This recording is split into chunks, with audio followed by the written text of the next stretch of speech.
আমরা যদি আজকের দিনের কর্মক্ষেত্রের কথা চিন্তা করি, এখানে আসলে মূলত ৩ ধরনের স্কিলসকেই সমন্বয় করতে হয়।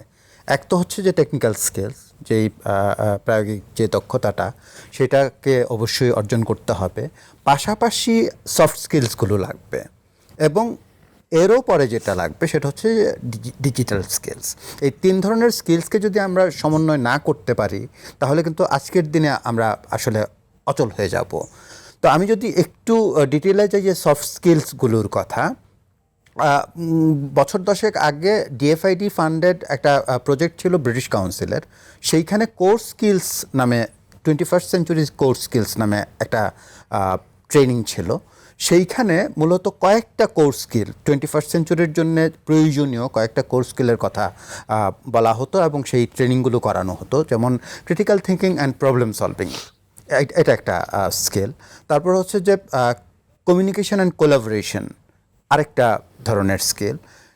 ক্রিয়েটিভিটি অ্যান্ড ইমাজিনেশন, তারপরে হচ্ছে যে সিটিজেনশিপ, এরপরে ডিজিটাল লিটারেসি তখনও এক ধরনের স্কিল পার্ট হিসেবে সেখানে শেখানো হতো, এবং leadership and personal development skill.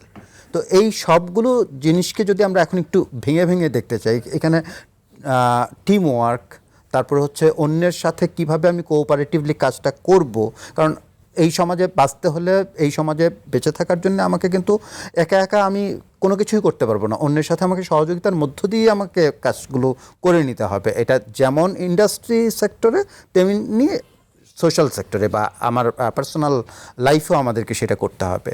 তো এই যে সবগুলো বিষয়কে সমন্বিত করে এগিয়ে নিয়ে যাওয়া এবং সবগুলো স্কিলকেই আসলে আমাকে অর্জন করতে হবে, আদারওয়াইজ আমি কিন্তু যে কোনো একটা সেক্টর বা এক ধরনের স্কিল নিয়ে যদি আমি এগিয়ে যাই, তাহলে আমি আসলে পিছিয়ে পড়বো, আমি সবার সঙ্গে তাল মিলিয়ে চলতে পারবো না। এবং এই বৈশ্বিক প্রেক্ষাপট, আজকের যে এআইয়ের যে দুনিয়া, এই এআইয়ের দুনিয়াতে আমাকে এআই শিখতে হবে, ডিজিটাল স্কিল শিখতে হবে, এবং এআইকে শুধু ব্যবহার করলে হবে না, এআইকে রেসপন্সিবলি ব্যবহার করতে হবে।